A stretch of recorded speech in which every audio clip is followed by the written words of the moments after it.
Pueblo, where this morning we are taking you to the Mariposa Center for Safety, which works to reduce abuse in the city through education, advocacy, and more. Yeah, so right now Julie joins us with more about what you need to know. Yeah, it's unique to Pueblo, of course, with the Mariposa Center for Safety. Sandy is here with us. This building probably looks pretty recognizable to a lot of folks here in Pueblo. Up until 2023, you were saying that it had a different name. Yes. What was the other name, and what do you guys do here? So we were previously the YWCA of Pueblo. So this building has been here since 1935. It once housed young unmarried women until they could get married and go start their lives. In 1978, it did become a domestic violence shelter where we did house victims or survivors of domestic violence, and they would live in this building. In 2020, though, we recognized safety issues with having this recognizable building right here on the corner of 8th and Santa Fe.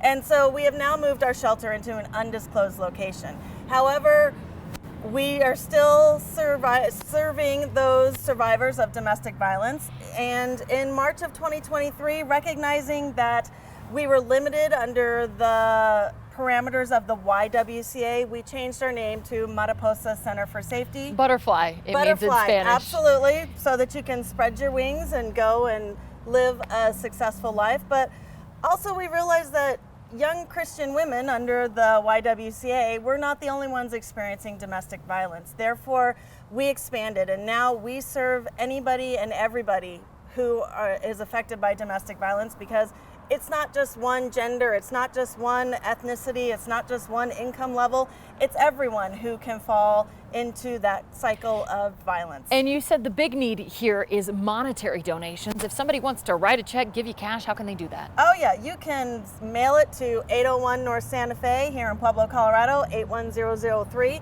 or you can visit our website, mariposacenterforsafety.org, and you can make a donation online. Previously, we were accepting items like clothing and small appliances. However, we have run out of storage space, and with some renovations going on, our admin building as well as our shelter, we are busting at the seams because Pueblo has been so good to us. Okay, monetary donations, we'll get that information up for you at fox21news.com if you would like to make that donation. Back to you in the studio. We are Pueblo, and this morning we are taking you to a center that focuses on education and reduction of abuse while supporting those who are affected by violence. Yeah, so right now Julie joins us from the Mariposa Center for Safety with just one of the ways they work to do so. Julie?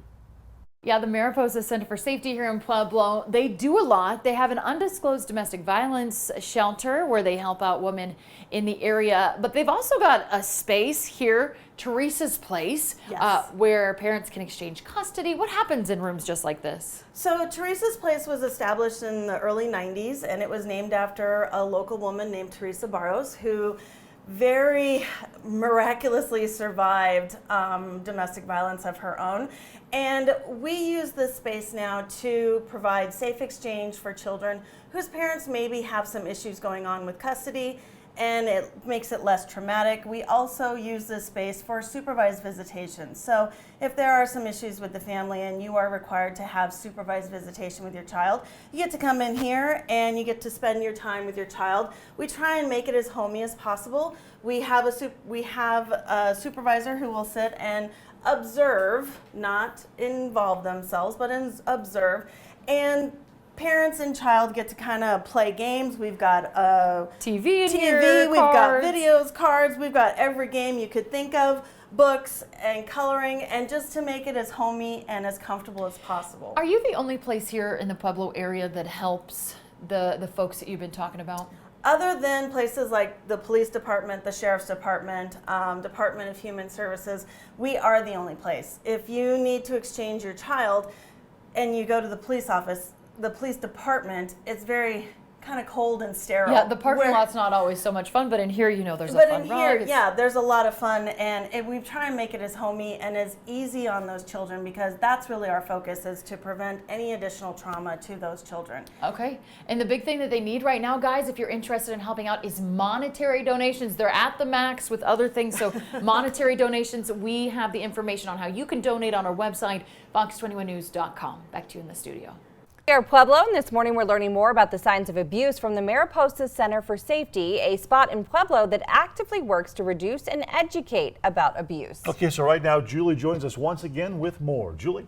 Yeah, the Mariposa Center for Safety is really, Sandy, would you say one of the only places here in Pueblo that helps out people who are going through domestic violence situations? Yes, we work closely with a lot of our partnering agencies like ACOVA, but at the end of the day, they generally end up in our shelter if they don't have any other place to go. So we really are the only emergency shelter. If you are fleeing domestic violence and you have no other place to go, we prevent these individuals from becoming homeless or going back to their abusers. And so therefore we rely heavily on our community and word of mouth, getting it out there. And here in Pueblo? Here in Pueblo, Pueblo County, and in southeastern Colorado. It's a big space to help. It is a big space. There are some other smaller shelters in the southeastern region, but again, they're smaller. They don't always have the capacity that we do, even though we have a pretty small capacity as well. I want to highlight this really quick because the big need that you have is for monetary donations. Yes. Domestic violence isn't just a bruise under the eye. It is so much deeper than that. Walk us through other avenues of domestic violence that people might not expect. Yeah, I don't think people realize that it can be financial.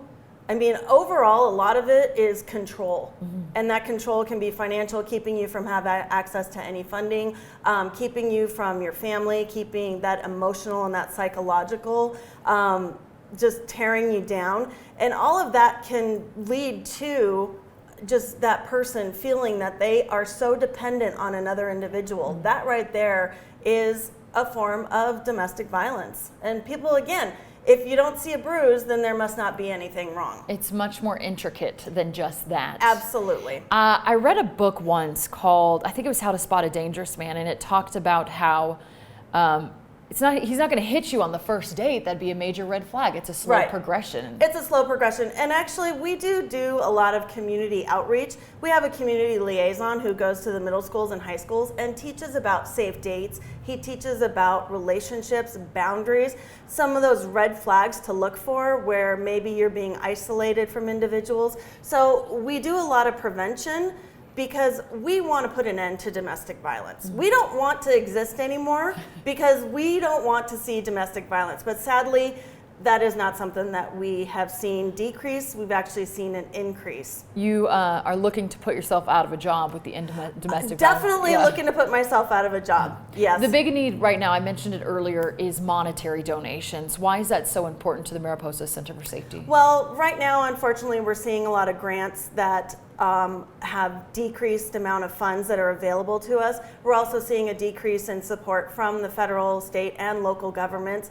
And so we rely on foundations, we rely on our community, we rely on special events. But again, if we aren't getting those big grants that we were getting before, that leads us to cut some of our services, also cut some of our staff, which we always hate to do. I want to ask this, and this is just a question that popped in my brain. I know this segment's going a little bit long, but can you tell me, when a partner with children leaves a domestic violence situation, does that stop the cycle of domestic violence perpetuating?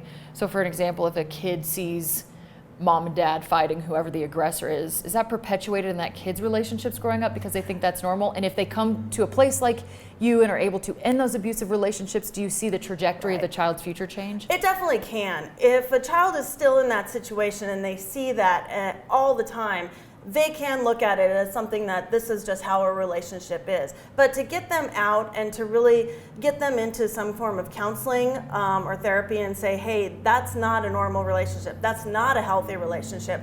You can end the cycle. But sadly, over 15 million children a year witness some form of domestic violence. And that's traumatic. And that has lifelong consequences. Okay, you can make a donation to the Mariposa Center for Safety if you're interested in helping out. We've got that information on our website, fox21news.com. Back to you.